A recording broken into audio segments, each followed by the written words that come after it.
doing? Not a thing. You know, it's getting me down eating in these hamburger joints. One thing you gotta learn, eat where the truck drivers eat. They know the right spot. Say, I saw a funny thing up the road just now. Good-looking dame sitting in a car all alone. Yeah, what was she doing? That's just it. She wasn't doing nothing, just sitting there. I got a rule about women. If they ain't breaking the law, let them alone.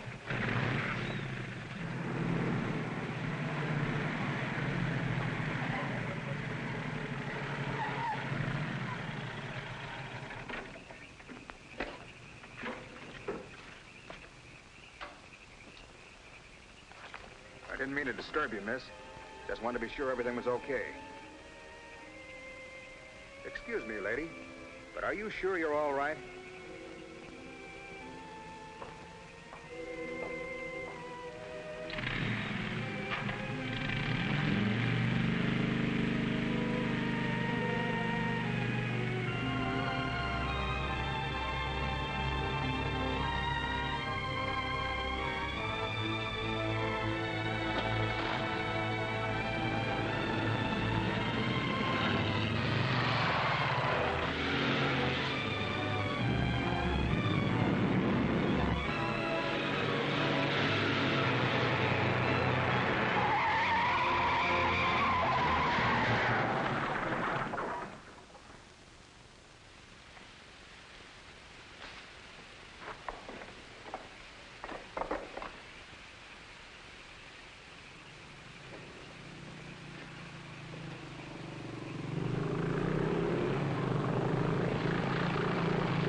How is she? Luckier than she deserves. I just checked on her up the road. She was acting kind of strange then. I better call that ambulance. I doubt if it's serious, and I'm as good a doctor as you'll find at this time of night. Let's take her inside.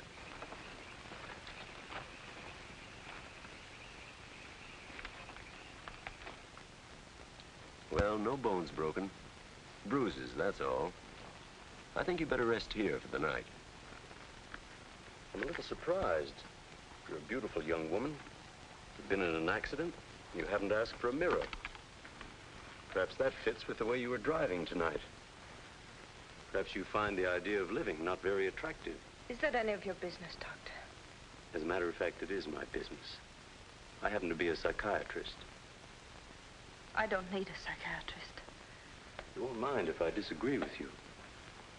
Here's a beautiful young woman, apparently well-to-do, apparently in good physical condition, who just doesn't care what happens to her. This is interesting. Not altogether unusual, but interesting. Of course, there are the obvious deductions. It's my life, Doctor, and I prefer to run it myself. And you don't want anyone to see inside it. Perhaps you don't even want to take a look yourself. Many women haven't the courage to face themselves, so they look for escape in one excitement after another. Half my patients are like that. But I'm not one of your patients. If you tell me how much I owe you, I'll be going back to town now. Very well. I'll drive you to the station.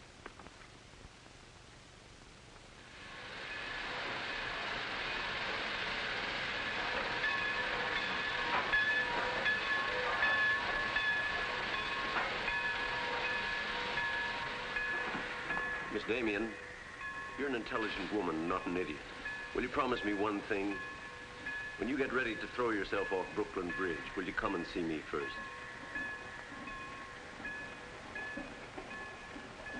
Goodbye, Doctor.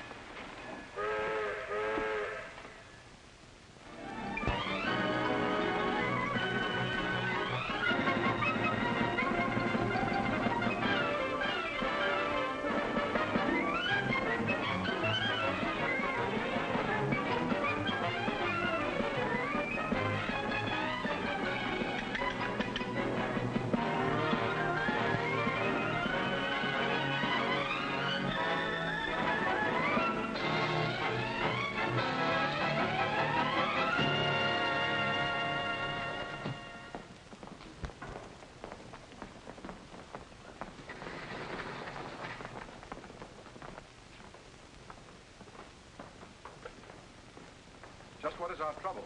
That's what I want to know. Our trouble is Miss Damien. Miss Damien again. She's as pretty as a picture and as stubborn as a mule. But this time, there's a lot more involved than just her opinion.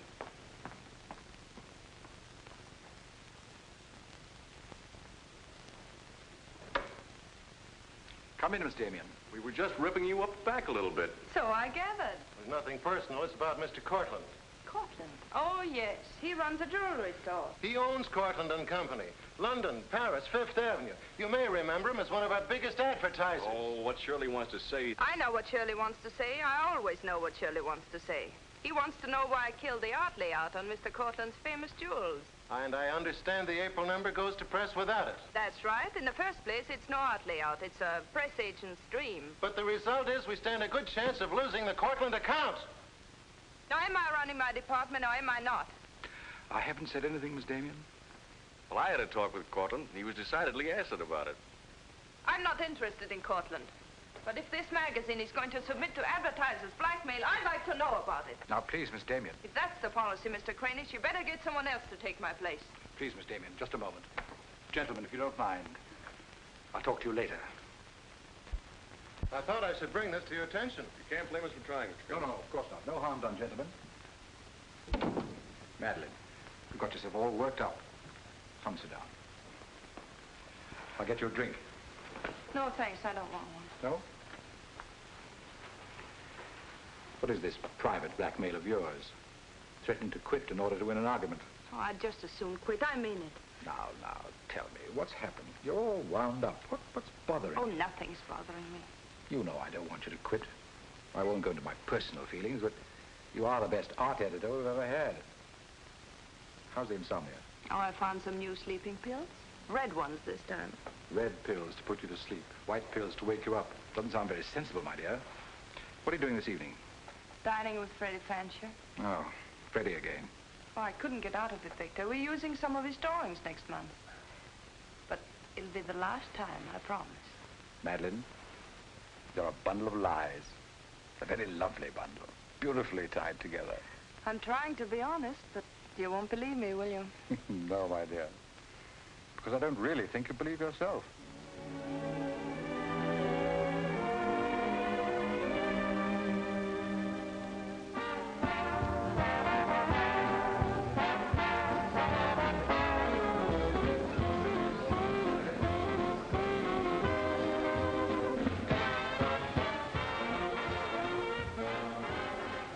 Why do you have to go back to that bore, Freddie Fancher?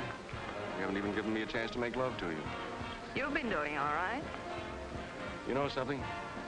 It's awfully hard making love to a woman who makes more money than I do. It'd be much easier if you made love to me. Would it? Oh. You're trying to give me the brush off, are you? Well, finally, we understand each other. Well, there you are, Freddie. There's your girl and no bones broken. I'll see you at the office, Madeline. I'd join you if somebody asked me. Nobody's asking.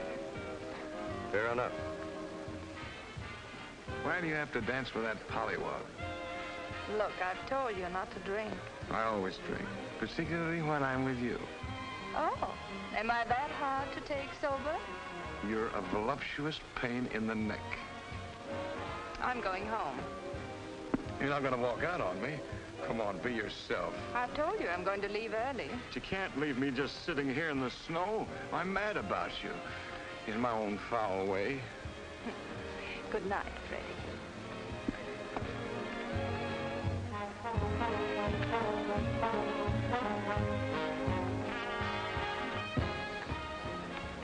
Any chance of getting a cab, Jim? I'll try, Miss Damien. Oh, Miss Damien, here's someone I know you're anxious to meet. Mr. Felix Cortland, one of our most prominent advertisers. How do you do, Miss Damien? How do you do? Mr. Garrett is the soul of tact, don't you think? He's just been telling me all about you. Oh, I hope he wasn't that blunt. Oh, you needn't worry. I always form my own conclusions. Can I give you a lift anywhere? My car's just outside. No, thank you. They're getting me a cab. Oh, I'm very sorry. I'm sorry, Miss Damien. There isn't a cab around. Oh, how long do you think it'll be? That's hard to say.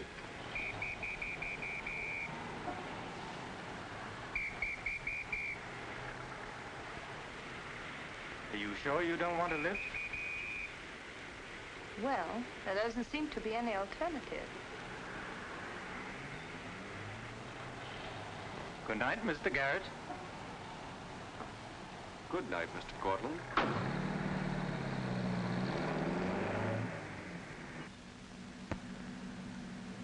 I wasn't very polite, was I? Neither was Garrett, for that matter. Oh, he always enjoys uncomfortable situations. You still feel uncomfortable? No. Frankly, I don't. Good, nor do I. You know, you're not at all what I imagined. No? No. The big international jeweler. I happen to inherit a business that runs itself very nicely. As a matter of fact, you don't look like an art editor. More like a work of art. That layout on your jewels is still a wretched piece of copy. I can only admire your good taste. And I'm still not going to... I wouldn't try and persuade you for the world. Mr. Cortland, I think you're a very dangerous man. I only wish it was so. The truth is, I'm a very ordinary one.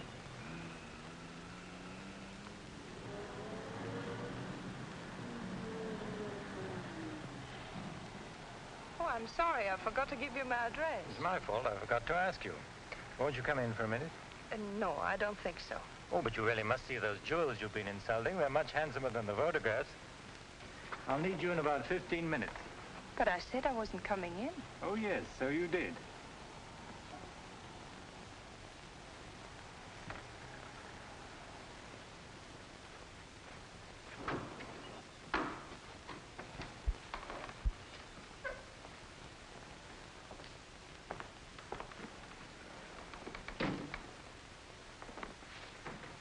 Let me take your rag.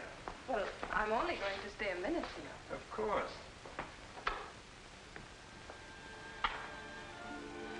What a wonderful room.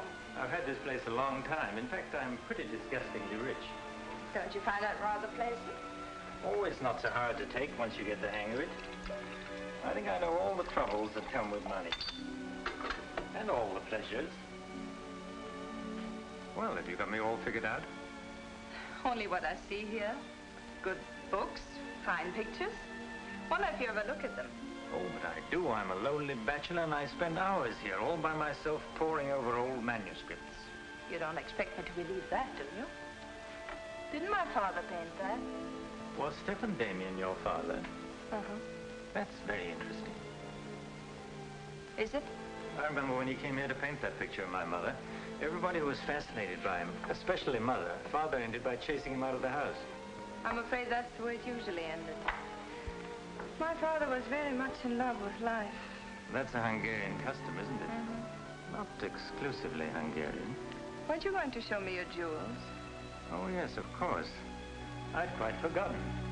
That's the reason we came in here, wasn't it?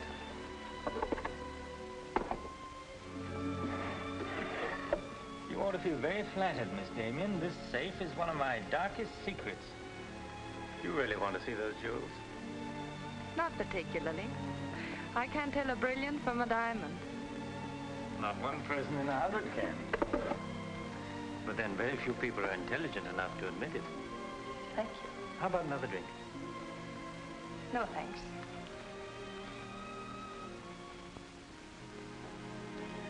You know, you need relaxing. Lots of relaxing. I can hear your nerves snapping like rubber bands. I'm not nervous at all, see?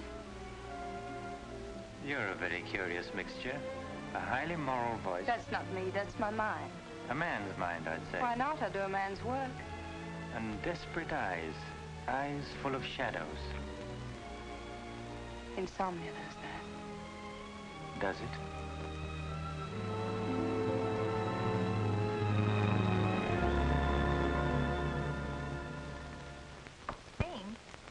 Miss Damien, give you her secretary. Miss Damien's office? No, Mr. Cortland, she's not here yet. Shall I have her call you? Yes, Mr. Cortland. Where's Lamarr, puss? She hasn't come in yet. Well, who sent these? Mr. Felix Cortland. Mr. Cortland. It's very interesting. She never misses, does she? Mm-hmm. Jealous. If I'd given it any thought, I could have predicted it. Gladys, I won my bet. She's got a new boyfriend. I guess those dames gotta have no excitement all the time. Yeah, here today, gone tomorrow. Personally, I don't see what she sees it at all. Is that any concern of yours? No, Miss Damien. I didn't hire you to gossip about my private life. No, Miss Damien. Go get your money. You're through.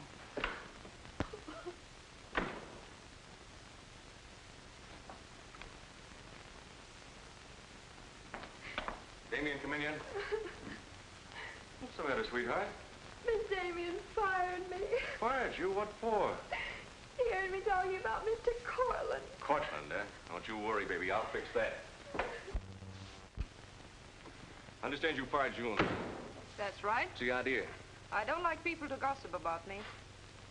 You don't, eh? No, I don't. Well, it's pretty late to be thinking about a thing like that, and it's a rotten trick to take it out on your secretary. Get out of here. You don't think your life is a secret, do you? Boys were betting 8 to 5 this morning that the Cortland layout would be in the next issue. You're disgusting. Madeline, why don't you get wise to yourself? Everybody else is. One romance after another. That's your whole life, and you adore it. Get out. You try to dress it up with pretty words, but you don't fool anybody. They know what you are, and you'll never change. Get out! You don't care because it's too much fun.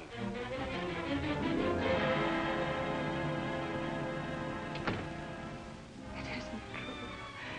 It isn't true. It isn't true!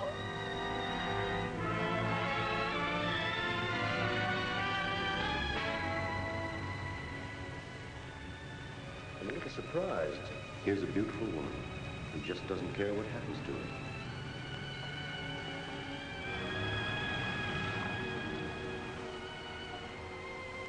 Many women haven't the courage to face themselves, so they look for escape in one excitement after another.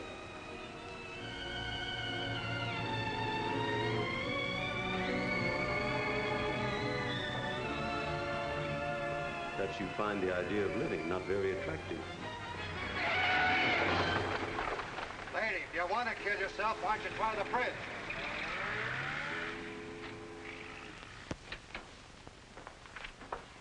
I'm glad I was right. An intelligent woman, not an idiot. Sit down. That's it. Now, if you feel like talking, just go ahead and talk. You're afraid, aren't you? Well, it's our job to find out why. To explore the shadows and throw light on what we find there. Then you'll be able to see yourself clearly and face yourself honestly. When you can do that, you won't be afraid anymore.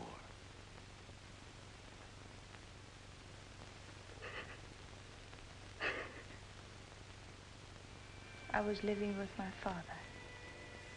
Mother had left him before we came to America. I was 10.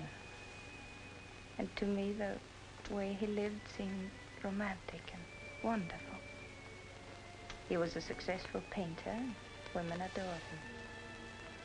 He went his own way and did what he pleased. Just as you've been trying to do? I suppose so. But why? Did it make him so very happy? Oh, I was certain he was the happiest man in the world. Until he killed himself. And you couldn't understand why he did it. You understand now? I think I do. Did you ever do any painting yourself? I used to. Why'd you give it up? Oh, didn't pay enough. And besides, I didn't want to be like my father. I wanted my own life. And have you been living your own life? Of course I have. The kind of life you really want? I don't know. I don't know. Don't you think you've been hiding from yourself? Did you ever try and discover the person you really were, deep down underneath? I never cared to. I'm not so sure I do now. In that case, I'm afraid I can't help you. But of course, that's entirely up to you. Shall we go on then?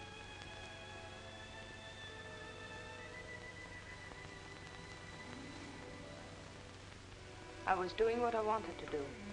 Playing my own way and making my own rules. Nobody was hurt. Nobody but yourself. And it didn't really make you happy, did it? Wasn't that because down underneath you knew there was something missing? Something important? I suppose so. That would worry you, wouldn't it? And then you would drug yourself with the excitement of more excitement. Oh, I know the pattern, Miss Damien. You're suffering from a disease of the times. A neurotic malady as commonplace as chronic alcoholism. Suppose for a moment that you were an alcoholic. They're much the same, you know. Unsure of themselves underneath. and seeking reassurance from new excitement. Instead of getting at the cause, the drunkard solves his problem by taking another drink. This, of course, is no solution. And eventually, we find him sprawled hopelessly at a bar, without the strength or even the desire to save himself. I can't go on with this.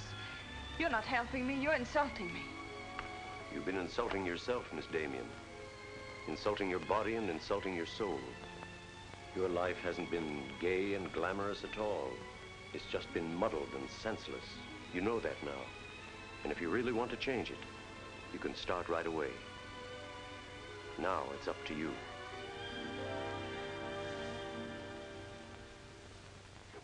You can have my apartment, Ethel. The rent's paid till the end of the month. Darling, I feel like a vulture, wheeling over your head.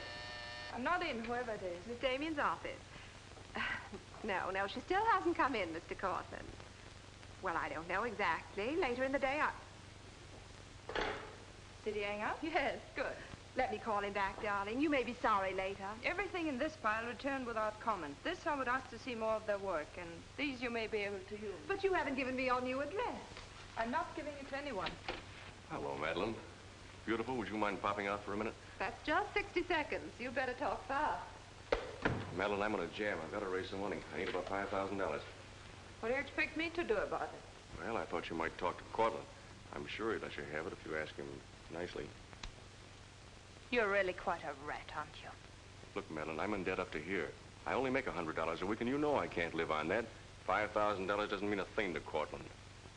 You better get out of here before I lose my temper. You're forcing me to say things that I don't want to say, but if you're going to act cold and virtuous about it, you'll hear them. Suppose I tell Cranish. Tell him what? About Cortland. You know, you've got a very nice job here, but you won't have it very long if I tell Cranish. I don't want to tell him, but... What's so funny? As a blackmailer, you are pitiful. Go on, tell him. Tell him what a rat I am, and you are, and he is. Go on, use my phone if you want, and my desk, and my office. I'm through with all of them.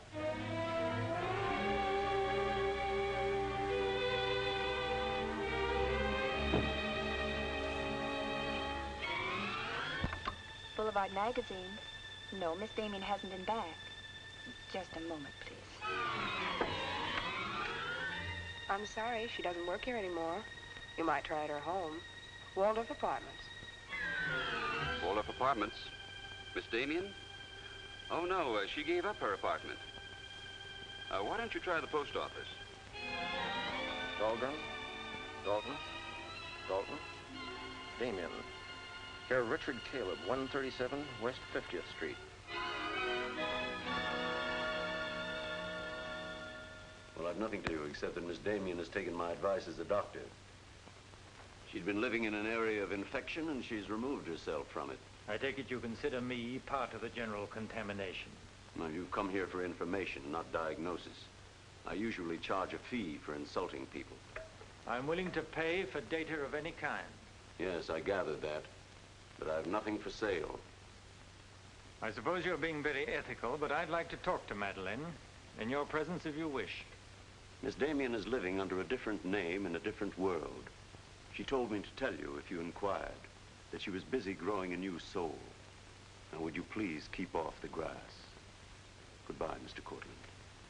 Goodbye, Doctor. Doesn't it ever worry you, playing the almighty in this fashion? Not particularly. I'm used to it.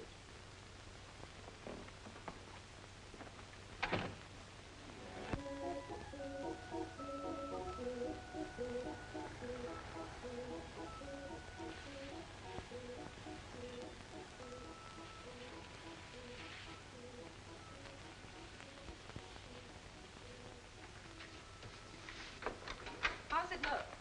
It's better than torn wallpaper. So you think I've talent, then? You'll do better after you get the hang of it. I only hope the new tenant will like it. Well, he seems awful particular. He's a floor walker at Macy's. Oh, well, you can always give it back to me. He'll never sell it, you know. Take my advice and try something more cheerful. You know, like flowers and butterflies. I'll do that. Thank you, Mrs. Geiger.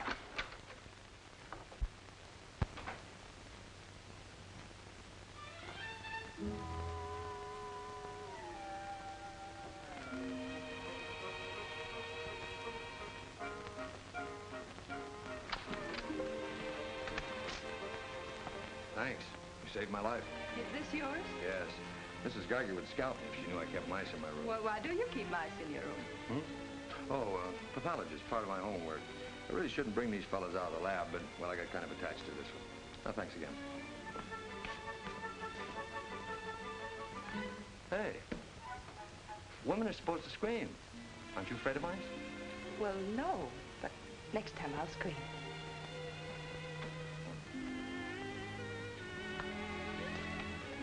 Good afternoon, Miss Green. Hello, how's the work going? Oh, all right, I think. Yes.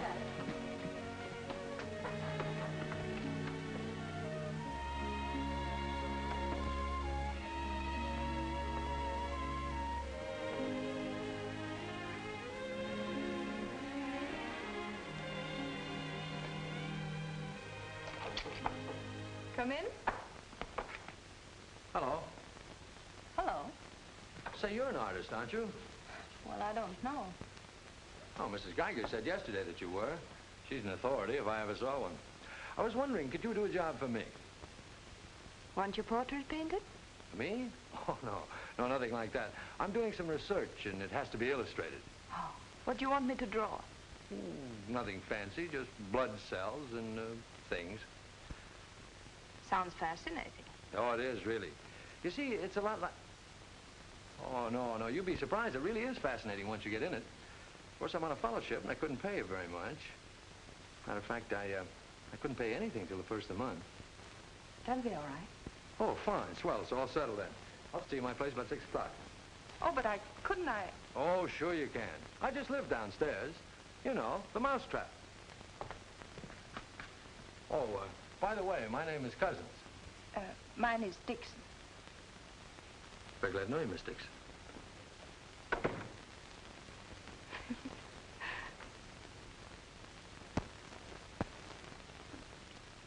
Just what am I drawing? Am I allowed to find out? Sure. Effect of anti-reticular serum on cell tissue. That's all I wanted to know. Oh, say, that's quite good. I'll take it to the lab with me in the morning. Just about ready for the next one. Do you realize it's 12 o'clock? Oh? I haven't had my dinner yet, and you haven't either. Oh, gosh, I'm sorry, but, well, I got so wound up on this. So did I, but now I'm hungry. Well, tell you what let's do. We'll go out and eat. That's a brilliant idea. I'll get your coat. Do you do this all the time? Only since I got out of the Army. I was lucky to get this job of research. Now I've got to get it finished. Then what?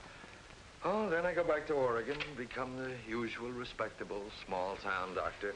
No mice? No. No mice. Head colds and belly aches. $5 a visit. Maybe you'll like it. You'll get some rest. Oh, I'll get plenty of rest, all right, but I don't think I'll like it. You folks going out this time of night? That's right. We're meeting a few friends at the Busy Bee cafeteria. We don't want to miss the floor show. We'll have to hurry. See that he eats. He hasn't got any more sense than a goose. I'll feed him with a spoon. I got onto it first up in a little town in Germany while I was still in the Army. I'd met a couple of Russian medical officers who were working on anti-reticular, and, well, they were pretty steamed up about it. Pie, sir? No, thanks. We got together the first night over a bottle of vodka. I remember the town was still burning. Well, maybe it was the vodka, but anyhow, we got to talking about anti-reticular, and, well, I guess I got pretty excited. You mean you speak Russian? Over a bottle of vodka, anybody speaks Russian. Care for some coffee? No, thanks, I've milk. Oh, one, please. At any rate, I promised myself that night that just as soon as the war was over, I was going to do a job of this. You haven't stopped to eat ever since. That's an error I'm just about to rectify. $1 even. There you are. Thank you. Thank you. You, sure you've got everything you want? Oh, yes, thanks. You know, I don't think you're much of a doctor. Do you call this a sensible diet? Pancakes and pickles? Well, scientifically, there's two kinds of diets. The kind that doctors prescribe and the stuff they eat themselves. Oh, but you're always in such a rush. You can't make scientific discoveries that way. Sure you can. Take Banning. He saw some flies nibbling at a piece of pancreas. Figured out that there must be sugar in it, and in 1 minute he had the idea for insulin. You know, you're a very lovely girl. You're not being very scientific, Doctor. Oh, but I am. It's the very heart of science. It's the truth.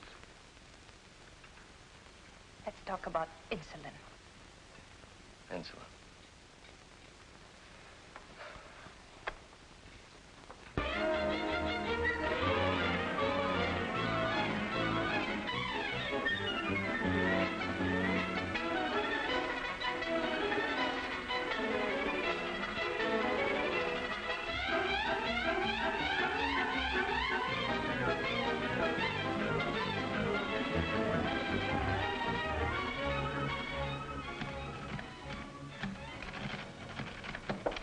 Come in. Hello. Hello. Say, did you buy these new manuscript covers? Yes, are they all right? Oh, sure, they're fine. How much they cost? Oh, nothing at all. Something like 20 cents. Oh, nothing at all, huh? You know you can buy a pair of good mice for 20 cents? David, I have some wonderful news. I just sold a picture. No fooling. Who bought it? The floor walker downstairs. He said it's almost as good as a photograph. Well, the man has great taste. Oh, I think it's wonderful. I'm proud of you. And I'm a little proud of myself, too. David Cousins on anti-reticular. Oh, David, it looks fine. It's important, isn't it? I mean, not just to you, but really important. Well, it won't cure all the ills of man or beast, but yes. Yes, I think it may be important. And I also think that I better hand it in before I start changing it again. Like to come along? Oh, could I? Well, sure. Why not? I think you've been drawing blood cells long enough. It's time now for you to meet one of them face to face.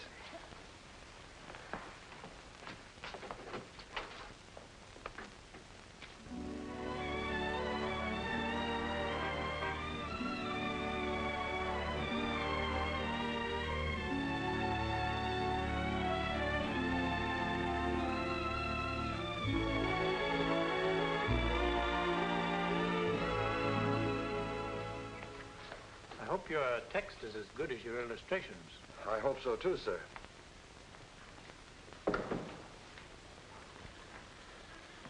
Well, that's that. You didn't tell him there were your drawings, did you? I didn't tell him they weren't. Come on, I'll show you my lab. Coffee. I wouldn't try and drink it if I were you. Assistant pathologist.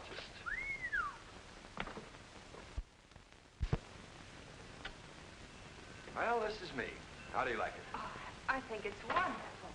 But how do you find anything in this place? Been here for 6 months and I haven't lost anything yet. Doesn't matter anyway.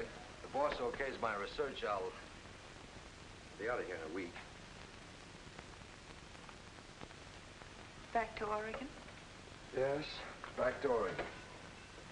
All that way just to make a living. Is it as bad as all that? Oh, what's the use in kidding, Madeline? I'm so much in love with you, I can't see straight. I haven't done any work in here for days. I just sit around waiting until I can see you. I know. Because that's just what I do. Wait to see you. Darling. Oh, darling, I never felt like this about anyone before. Tell me, when did you first know? Oh, when I first saw you, I think. Yeah, me too. I'll never forget you standing in that hall with a mouse in your hand. Only I didn't know then what was happening. I thought I had the flu. Will you marry me? Oh, David. Well, will you? We don't know each other. I mean, you don't know me. Oh, but I do. Of course I know you. Now, what do you want to know about me? David Cousins, M.D., University of Oregon, Captain Medical Corps Reserve, young, healthy, and very much in love. Will you marry me? Oh, please don't ask me now. Well, I've got to ask you now. I want to marry you now. Please give me time, David. I'm all mixed up. I'd like to go home now. All right.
You haven't answered a rather important question I asked you. I can't say no, because I wouldn't mean it. Darling.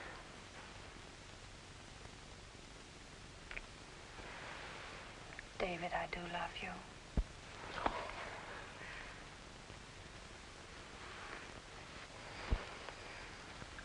Good night, darling. Good night.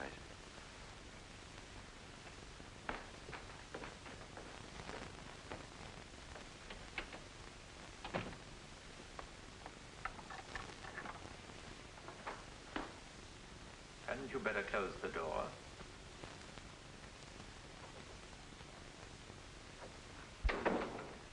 A gentleman I hired provided me with your new address and the proper keys. Suppose someone had seen you. You wouldn't have cared, would you? I didn't think it mattered. You see, I expected to find you wretched and lonely, grappling with your complexes. Rather naive of me. Will you please go? Of course I'll go. But before I do, wouldn't you like to tell me about him? Why? I'm in love. Now, laugh if you want. I don't feel like laughing. I've always wondered if it were possible for people like you and me. And you think you've really got it? Love eternal, the fireside, the slippers, the whole thing? Yes, the whole thing. I'm very glad for you. And I think I'm a little sad for myself. You haven't told him, have you? Told him what? Well, about me, for instance. Why should I tell him? You're absolutely right. You shouldn't. Men prefer to keep their illusions, don't they? Please go. If you ever need me, you'll let me know, won't you? And don't call the past too many names.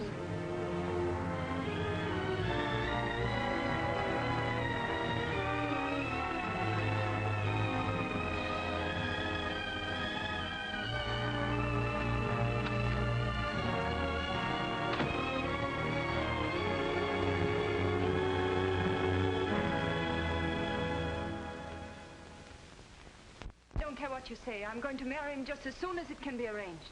You want to run away from your problem? I'm not running away. How you know? You're looking for security from someone else instead of building it within yourself.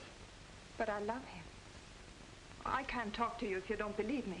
Falling in love doesn't cure everything overnight. What do you mean? Let's be honest. There's a side of you that hasn't fully changed. Isn't that true? That is true, isn't it?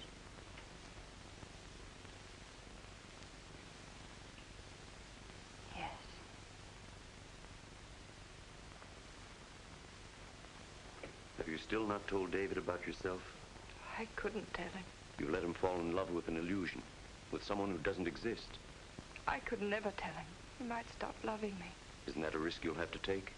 You're being very careless about it. You can't build a lifetime relationship on a lie. If you're really in love, you'll tell him. With the others, it was different. But if you love him... Will you please stop saying if? How many times must I tell you I love him? But real love is a sharing. If you're strong enough to face this yourself, you're strong enough to face it with David. Oh, I can't do it. I can't risk the only happiness I've ever had. That's up to you, Miss Damien.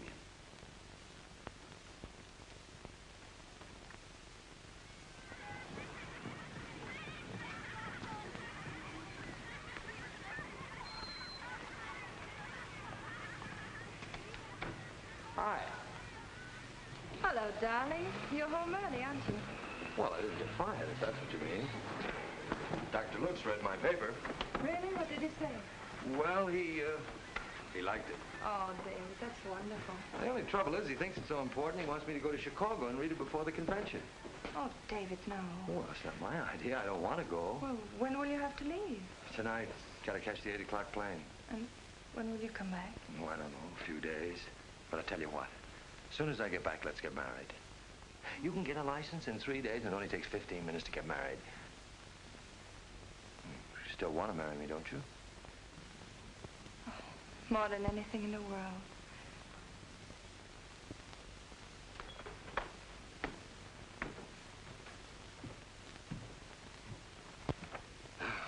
You know, I'm going to feel kind of silly at that convention. Of course, it's a great honor and all that, but you realize that I'll be talking before some of the biggest men in the field? What's What's the matter, darling? Nothing. I was just thinking how I'd feel if you didn't love me. Oh, don't be silly.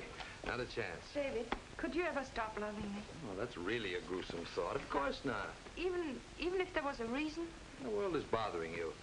Nothing. I just wanted to be sure. Sure about what? That you loved me and not an illusion you built up about me. Scientists can't believe in illusions. I believe in you. You're the best thing that's ever happened to me. 4 shirts. I wonder if that'll be enough. Come to think of it, it'll have to be. That's all I've got. Socks? Well, that just about does it. Madeline, was there something special on your mind? Something that you wanted to tell me? Just that I love you, that's all.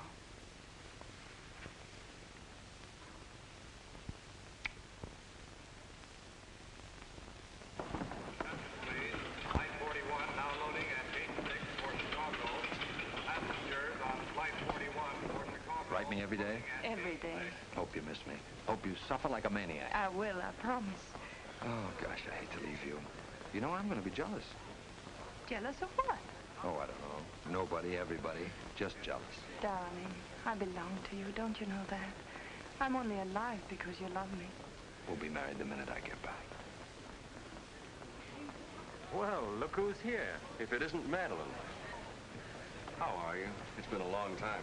David, this is Mr. Garrett. I used to work with him on a magazine. Howdy, Garrett. I quit the racket, though. Or perhaps the racket quit me. Garrett's doing some confidential work for me now. How are you, Miss Dixon? This is Mr. Cortland, David. Dr. Cuss is my fiancé. You're a very lucky man, Doctor. I think so. Well, goodbye, Miss Dixon. My congratulations to you both. Oh, thank you. Good night.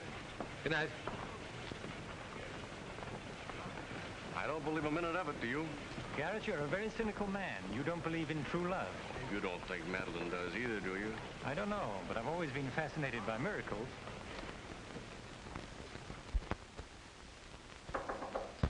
Come in. Telegram for you, Miss Dixon. I thought I'd bring it up myself. I thought it might be important. The news? He won't be back till Friday. That's men for you. You never can count on them. Oh, I forgot. A doctor somebody called you, said you were to call Miss Ethel Royce. She's been trying to get in touch with you. Friend of yours? Yes. I suppose you got your own reasons, but you ought to get out and see your friends, instead of sitting in this room all day and all night. Thanks, Mrs. Geiger. None of my business, mind you.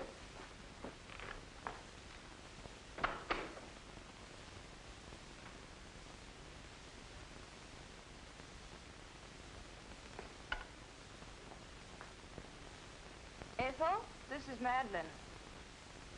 Madeline. Darling, but this is really a voice from the dead. I pestered that doctor of yours for hours. I just have to talk to you. Well, what about? Well, you remember that art supplement, the one you started? Well, I do need your help, dear. I'm in an awful mess. Sorry, dear. I'll never come into that office again as long as I live. Oh, but I wouldn't ask you to do that. Just meet me somewhere. It'll only take an hour, I promise. Well, if it's just the two of us. All right. I'll be there at 5. Oh, so relieved. We were really desperate. Wonderful. I'm just dying to see you. Bye, dear. She'll do it. Good. Wonderful thing, professional pride. It never dies. How'd you sound? Awful. What do you expect? Too bad. Victor, I don't want you to be there. Wouldn't think of spoiling your reunion, my dear. I don't trust Madeline, doctor or no doctor. Nor you either, my sweet.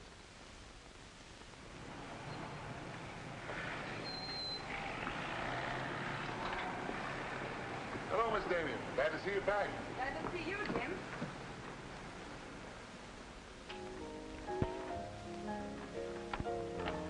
Hello, Luigi. Is Miss Royce here? She just came in, Miss Damien. We missed you, Miss Damien. Have you been away? No, but it's nice to be back just the same. Hello, Ethel. Darling, you look wonderful. A little pale, but so interesting. You know, I can't stay very long. Oh, I understand, dear. We'll get right to work. The usual, Miss Damien? Well, I don't know, Carl. You'd better. Wait till you see the mess I'm in with the supplement. All right, Carl. Darling, I'm just dying to hear what you've been up to. You must tell me everything. but there's nothing to tell. Come on, let's go to work.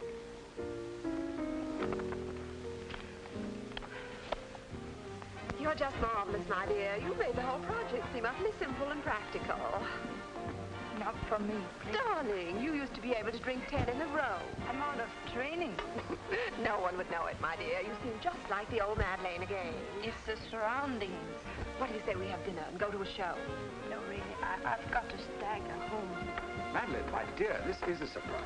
Victor, hello. What good fortune running into you like this? Do you mind? Don't let him fool you, Madeline. He heard me making the date with you. It's true, but I'll deny it. Frankly, I wanted to have a look at you. You look very dashing for a hermit. Thank you. We've all missed you desperately, haven't we, Ethel? As though our little hearts would break. What about a drink with your old boss? Please. 3, whatever it is. I've got all the data we need on the supplement. Good. What about the data on Madeline?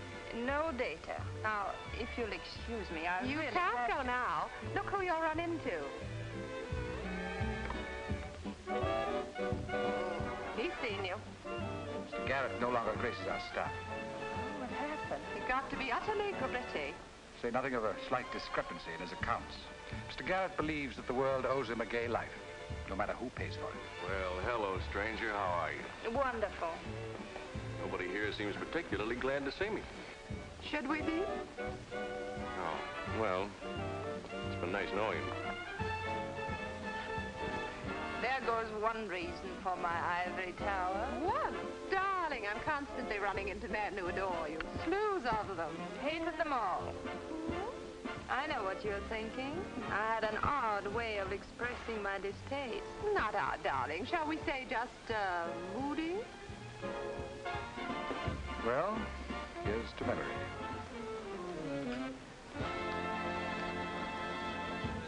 May I speak to Mr. Cortland, please? Just a moment, sir.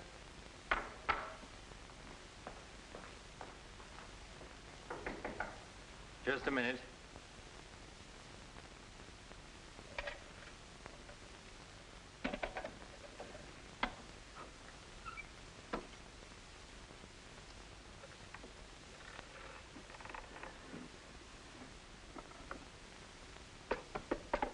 Come in. Mr. Garrett on the phone, sir. All right. Hello, Garrett. I have some interesting news.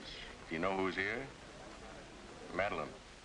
How considerate of you to call. By the way, I've just been through the stones in my safe, and one's missing. The stone's not terribly important, but you're the only person who knows about my safe, and the fact is you did have my keys for quite a while yesterday. What are you getting at? Only that I don't like thieves. But you're being ridiculous. Let me come over and talk about it. There's nothing to talk about. I'm taking it up with the police. But, Cortland, you can't do that.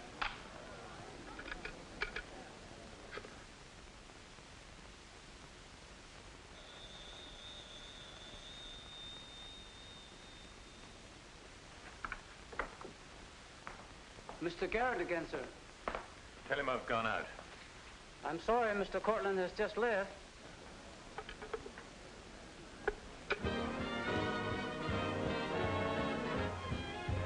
Are you all right, darling? Of course I am.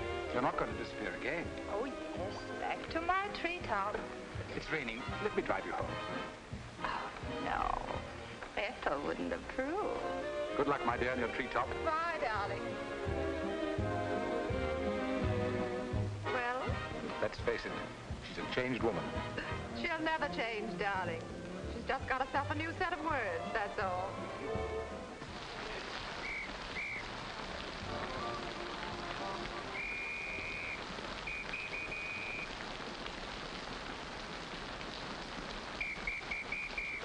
Madeline. Hop in. No, thanks. I'm waiting for a cab. Don't be silly. There are no cabs. You'll get drenched. Please. I'll drop you off. I'm going home alone. Come on, in you get.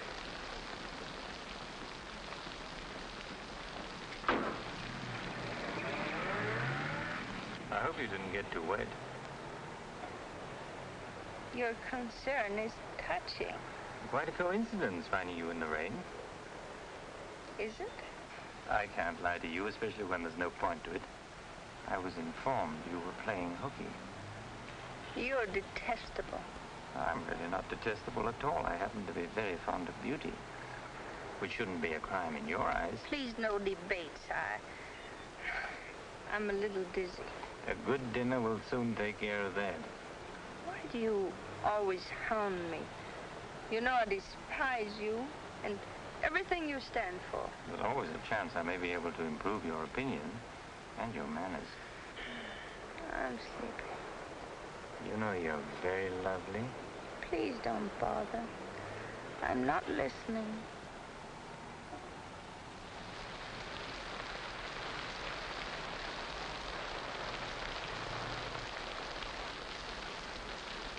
Where are we? Don't you remember you visited here once upon a time? You're foul. You said you were taking me home. You forgot to mention the subject. A significant omission, as your friend Freud would say. Come on, I'm getting soaked. That launch you. I'm going home. Right after dinner. Think how wonderful you'll feel when you slap my face.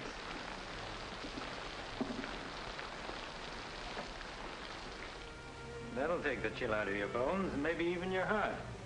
Still cold? Oh, no. It's quite warm in here. Cigarette? Thanks. Very warm. Light? No, I'm not really detestable, am I? No. I am. Why? Because I ought to go home. In this rain, you mustn't even think of it. You see, you are detestable. And you've been very annoying for months. Madeleine, we belong together. You know that. No, I don't know that. Of course you do. We feel the same way about life. You're not making sense, Mr. Courtney. Why make sense? Doesn't this make more sense than talking and lying? No sense at all. Then what would you call it, darling? Stupid. Madeleine, you're wonderful. Stupid. You're sweeter than ever. Stupid. I'd better see who it is.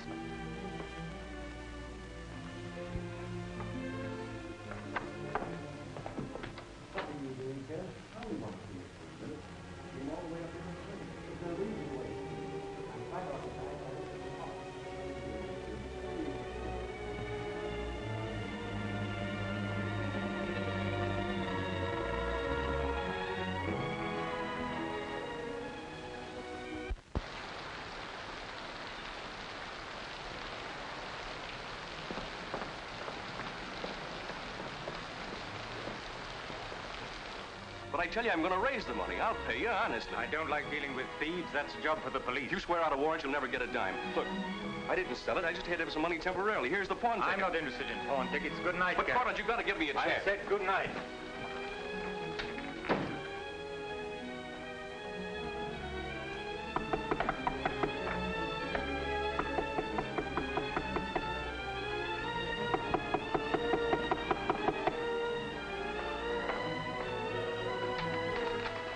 Let me talk to you. Let me explain this. You stupid fool. You'll have the stone back. I'll get it to you. I promise I will. All I need is a little more time, just a couple of weeks. What are you doing? Phoning the police. You can't do that. I'm not going to let you ruin me.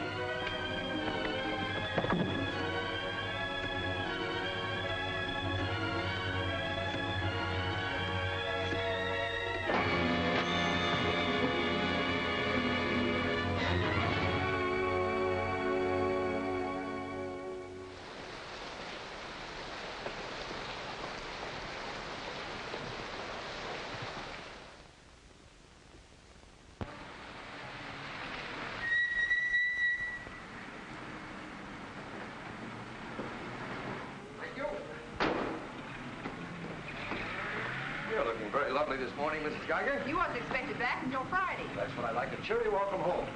Miss Dixon upstairs? I haven't seen her this morning. Who is it?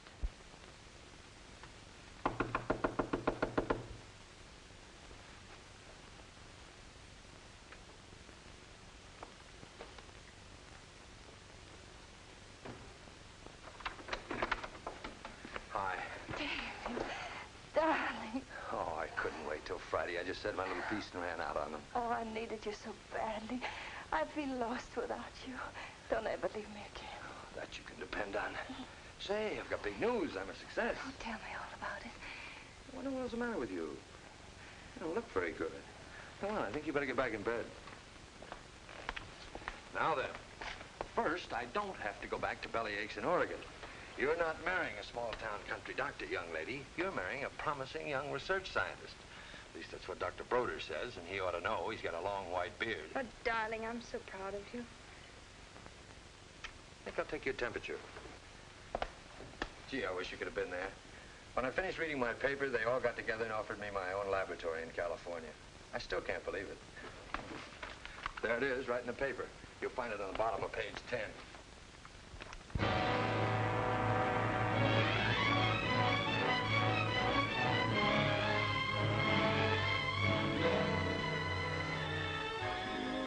He makes you feel that you're really important. You know what he said to... Madeline, what's the matter? David.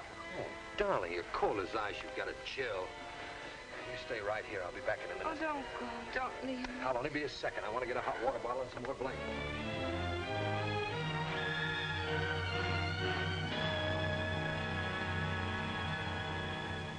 Miss Madeline Dixon at home? I don't know. Friends of hers? We're from police headquarters. Where's the room? Upstairs. What do you want to see Miss Dixon about? We'll tell her. Well, perhaps you'd better tell me first. Miss Dixon isn't well. Who are you? He's a doctor. He lives here. If it isn't important, I suggest you come back tomorrow. It's important. Could you get some extra blankets and a hot water bottle, please? You a friend of Miss Dixon's? Yes, why? Just asking. Well, what is it, an accident or something? I wouldn't call it an accident. Well, we should cut out this mystery and tell me what it's all about. Okay, Doc, take it easy. Madeline, these men are from the police. They want to We'll take over from here, Doc. I'm Sergeant Patelli. This is Sergeant Beitler. You're a friend of Felix Cortland's, weren't you? Matter of fact, you were with him last night. No, I wasn't. Did you see Mr. Cortland any time yesterday? No, I didn't. Now, look, Miss Damien, we wouldn't be here asking questions unless we already knew most of the answers. Oh, wait a minute. Her name's not Damien. I think you've got the wrong party. I think maybe you've got the wrong party, Doc. Her name happens to be Damien. This happens to be a case of murder. Take a look at that newspaper. I want to know what's going on in here. This is my house, and I've got to know. Sorry, madam. We'll talk to you later. As long as I've been here, there's never been police Take in her this and see house. what you can find out. lady. Come along. Now, Miss Damien, tell us what happened last night. What time did you leave Cortland's house? Oh, Dave. You and this guy, Cortland, were pretty sweet on each other, isn't that right? Oh, but it isn't. It isn't true. Now, according to the chauffeur, you got to Cortland's house at 6:45. What time did you leave? Oh, but I didn't go into the house. I met him by accident. David, don't look at me like that. How long have you known Miss Damien, Doc? Not very long, only a few months. Know that she was mixed up with this guy, Cortland? Oh, but it's a lie. David, it's a lie. Okay, so you didn't go into the house with Cortland? No, I didn't. He wanted me to come to the house, but I wouldn't do it. Oh, I didn't go into the house. I didn't, I tell you. Who you telling, me or the doc here? Did you get anything? She came in about 9. In a cab? No, she was walking in the rain. Landlady said she looked kind of wild-eyed. What about Cortland? He was here, all right. He visited her a couple of weeks ago. Get the date? Yeah, April 10th, around midnight. Anything else? The landlady thought that Cortland had a key to this place. She was kind of vague as to how he got it. I didn't give him a key. David, you can't believe that. I've got his key ring here. This one fits. He had a key, all right. But I didn't give it to him. Where are you going? Oh, David, don't leave me. I didn't kill him, I swear. I didn't kill him. Who cares whether you killed him or not?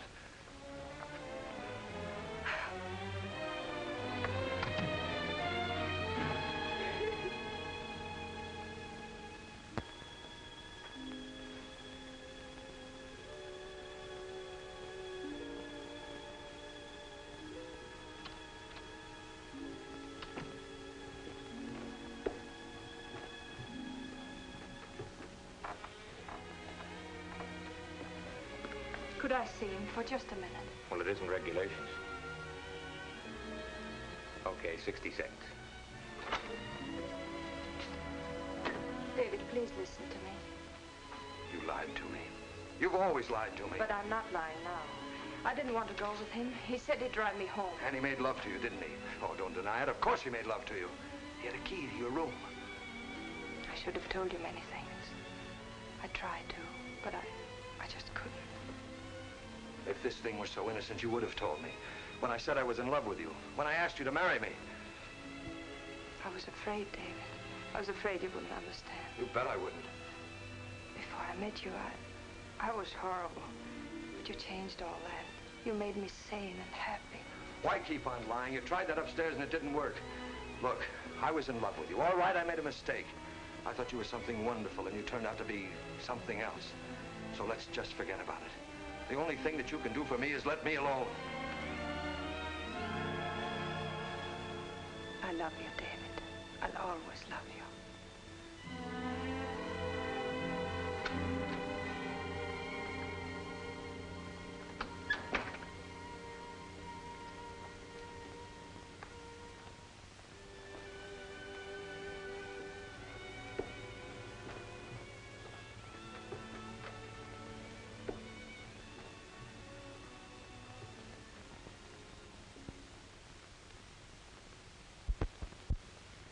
So, ladies and gentlemen of the jury, the prosecution will prove beyond a shadow of a doubt that Madeline Damien is guilty of the premeditated murder of Felix Cortland. We will prove that she was in his apartment the night he was murdered. We will prove that her fingerprints are on the table lighter with which he was murdered. And we will prove further that she had a motive for the murder. For after all, this is a very simple story. To one man, Dr. Cousins, she was a pure and noble woman. To the other, Felix Cortland, an irresponsible light of love.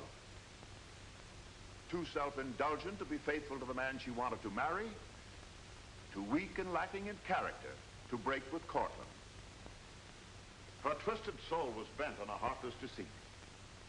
To make one man believe what all others knew to be a lie. And when Cortland threatened to expose her, she went to his apartment to plead with him in the only way she knew. She embraced him. She made love to him.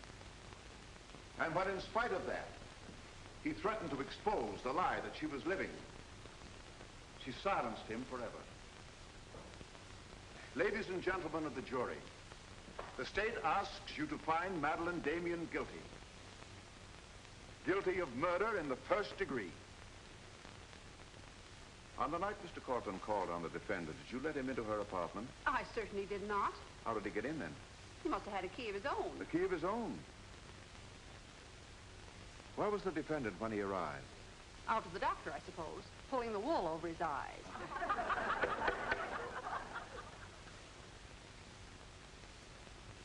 Thank you, Mrs. Geiger.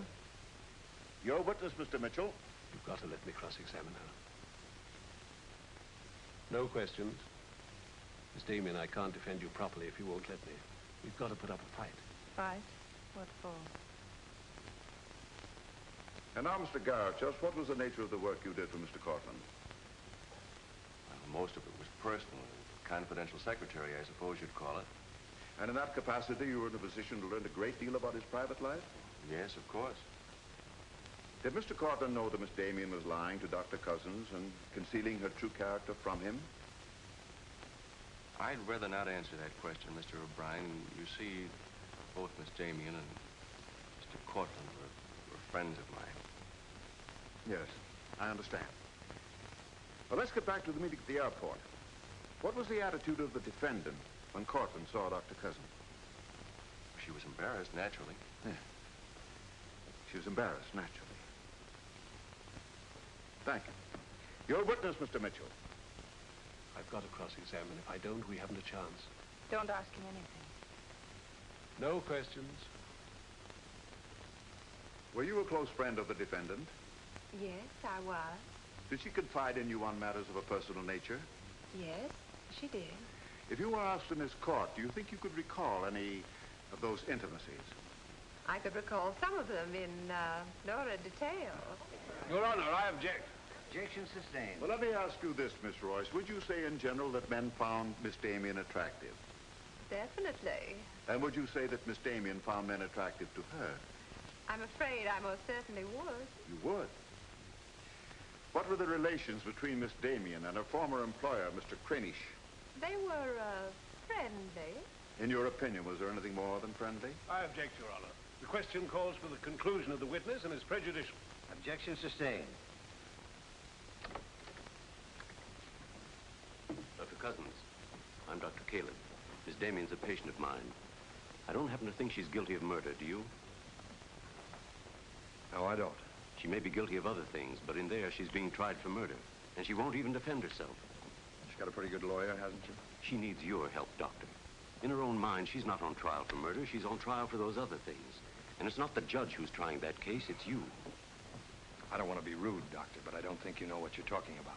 I'm sorry to disagree. You see, I've been treating Miss Damien for some time. I happen to be her psychiatrist. Dr. Caleb. I'm sorry to have bothered you, Doctor.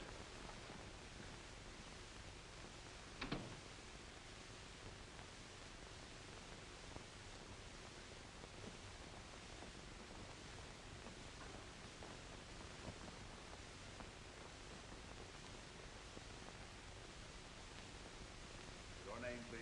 Richard Caleb. You're a psychiatrist? I am. Miss Damien came to you as a patient? Yes. Did she come of her own free will? Yes, of course. Isn't it true, Doctor, that people do not go to a psychiatrist unless they consider themselves, well, shall we say, not well balanced? In general, that's correct. As a matter of fact, wasn't Miss Damien on the verge of committing suicide when she made her first visit to you? Your Honor, I object. Well, no matter. We'll prove that by other witnesses. However, is it not true that people who come to you as patients come with problems? Objection. Objection overruled. Well, Doctor? There'd be no point in their coming to me if they didn't have problems. So the defendant came to you with a problem. Do you mind telling us, Doctor, in your opinion, just what was Miss Damien's problem? That is a confidential matter between doctor and patient. I'm afraid I can't discuss it. Well, during the course of your treatment of Miss Damien, did you ever discuss her relationship with Dr. David Cousins? Yes, we did. Well, bearing in mind the fact that she's engaged to be married to Dr. Cousins, do you think she was as frank with him as she should have been? As a matter of fact, I urged her to tell him everything. And did she? Not to my knowledge. Well, why not, Doctor? Why didn't she? I'm afraid you'll have to ask Miss Damien about that. Did you ever meet Dr. Cousins? Yes, just a few minutes ago. Well, I'm sure you found him a reasonable, intelligent young man, and yet the defendant refused to confide in him. Having met Dr. Cousins, I think I can see why Miss Damien hesitated to confide in him. Do you mind telling us why? It's my impression that Dr. Cousins hasn't the capacity, either emotionally or intellectually, to understand a problem like Miss Damien's.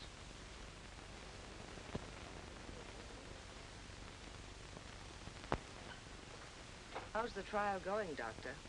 Not very well, I'm afraid. There's a Dr. Cousins in your office. Oh? You said you weren't expecting him. As a matter of fact, I was expecting him. Hello, Doctor. Sit down, relax. Tell me, is this a professional or a social call? Dr. Caleb, you said some pretty rough things about me this afternoon.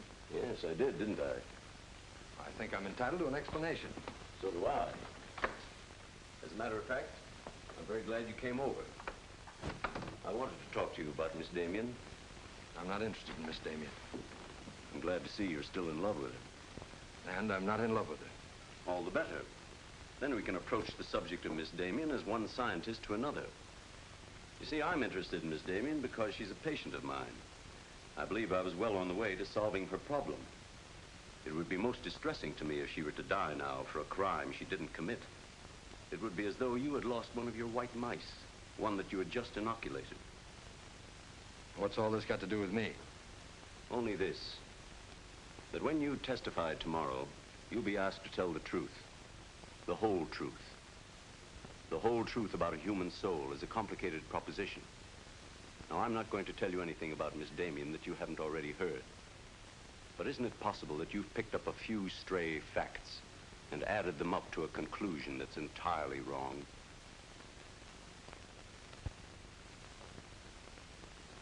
Won't you sit down, Doctor?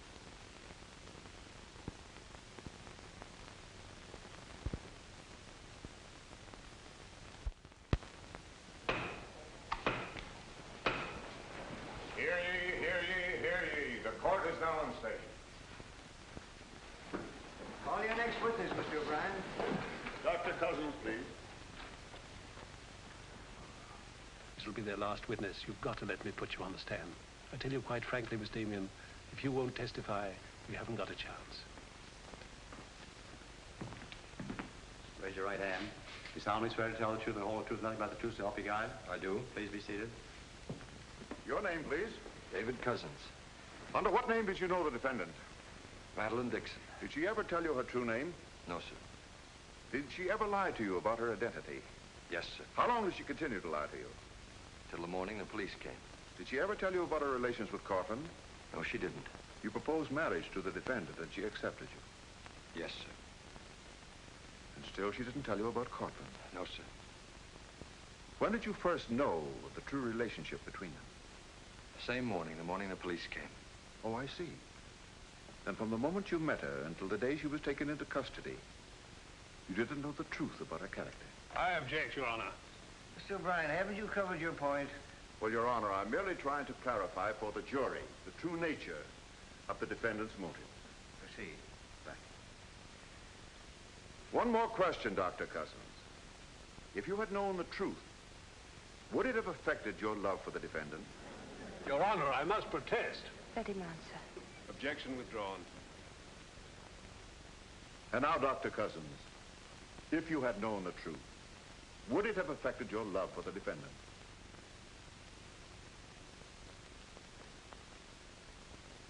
I was in love with Miss Damien then, and I'm in love with her now. Your witness, Mitchell? No questions.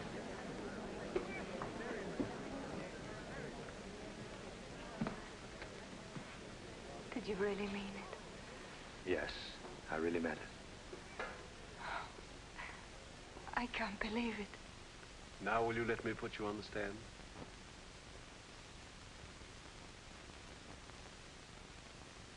You admit you went to Cortland's apartment that night? Yes. He made love to you? Yes. Did you have any conversations about Dr. Cousins? No. Positive? Yes, I am. But tell me, Miss Damien, were you in love with Felix Cortland? No, I wasn't. Were you in love with Dr. Cousins? Yes. Oh. But you went to Cortland's apartment nevertheless. Yes, I told you that. You were in love with one man, yet you chose to visit the apartment of a man you didn't love. Did you go of your own free will? Yes. Mr. Cortland didn't force you or threaten you? No. Then why did you visit him? I don't know. I made a mistake. You made a mistake. As you've told us on several occasions that you and Mr. Cortland were interrupted by a mysterious intruder. Can you tell this jury anything definite about that person? Anything at all? No, I didn't see him. You didn't see him? I only heard his voice. You seem very certain it was a man. It was a man. What did he say? Well, I don't know. They were talking in the hall. I couldn't tell what they were saying. Yes, you heard a voice. You're willing to swear it was a man, and you couldn't hear what he said. Now, what sort of a person do you think would be calling at that time of night? A bill collector? A man selling magazines? Or perhaps even a burglar? Why not a burglar? Mr. Cortland was a very wealthy man. He must have been a very timid burglar because nothing was stolen. Of course, you realize that Mr. Cortland kept his jewels in a vault at the store? Not all of them. He kept some at home in his safe. Safe? What safe? The one in his living room? You didn't by any chance see that safe, did you, Miss Damien? Yes, I did. The court, please. This is the first we've heard about a safe. I asked for a recess to examine the apartment. Well, Your Honor, we've been all over the apartment. But if there is a safe and if it has been robbed... Gentlemen, court is adjourned until tomorrow morning. I suggest the district attorney, the attorney for the defendant, examine the apartment together.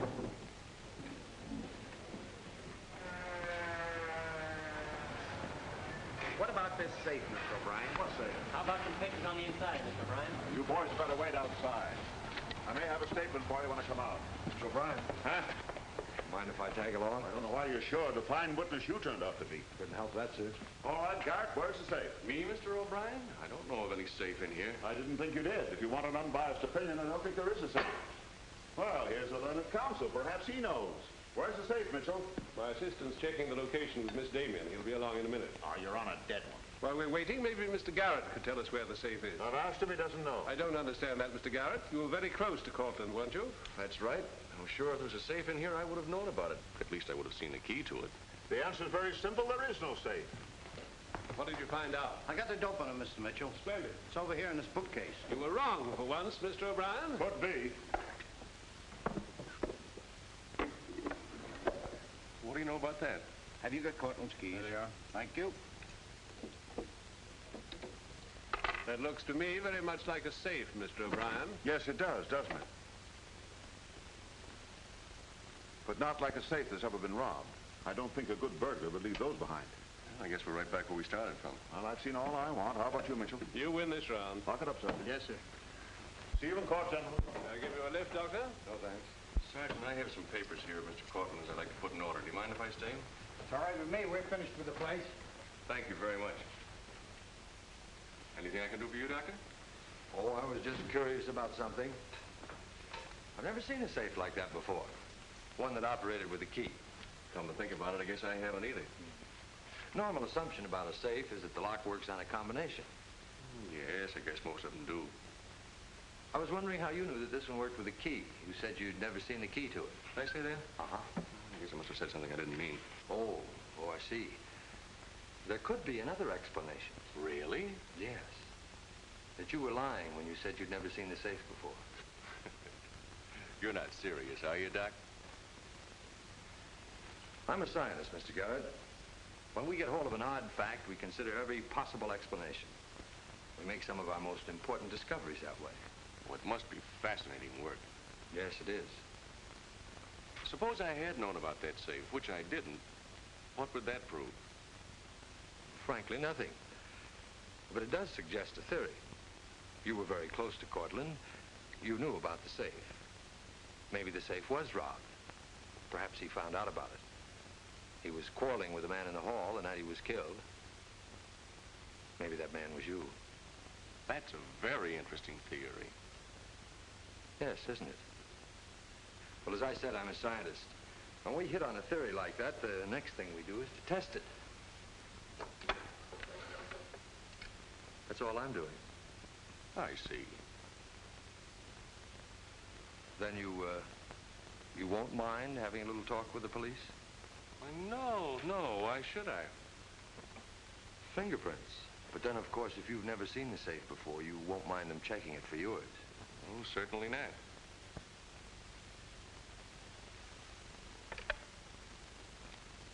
The number is Spring 73100.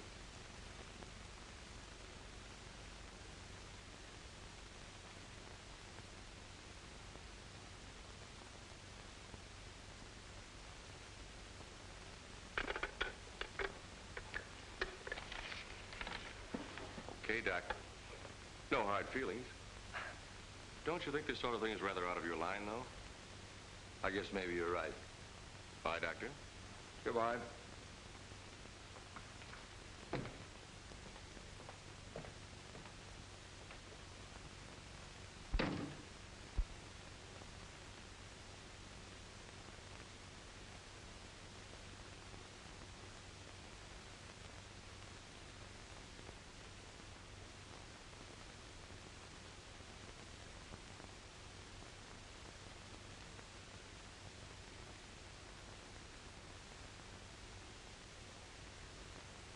Spring 73100, wasn't it, Mr. Garrett?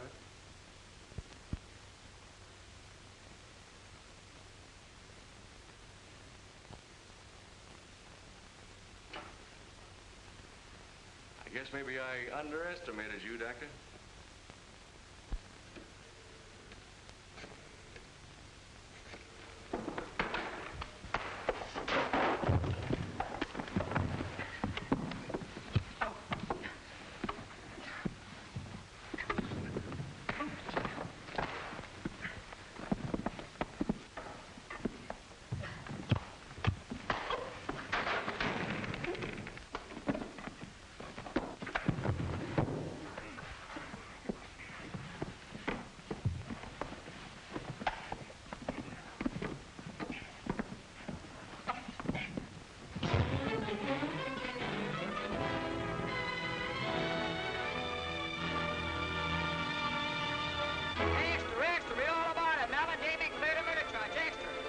From the Associated Press newsroom. Bulletin.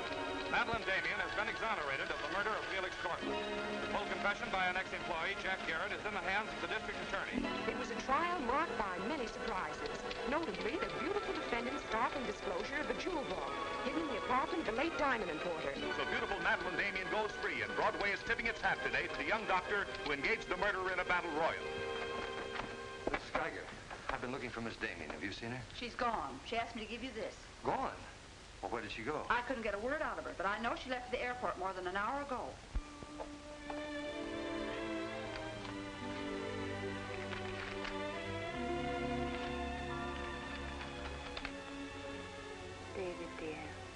can still hear your voice in that courtroom, and I'll never forget what you said.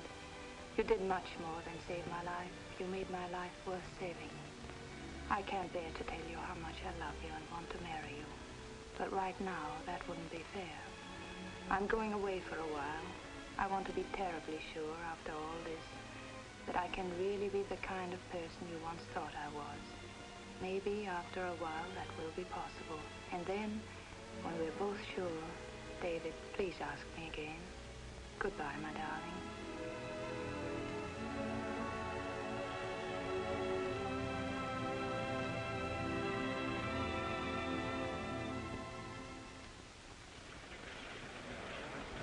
Passengers on Flight 41 boarding at Gate 6. Will you try and see him once in a while? Of course. You see, I want to be sure of myself. I'm sure of you. Are you really? After what you've been through, I'm very sure. All aboard, please. Goodbye. I still think you're making a mistake.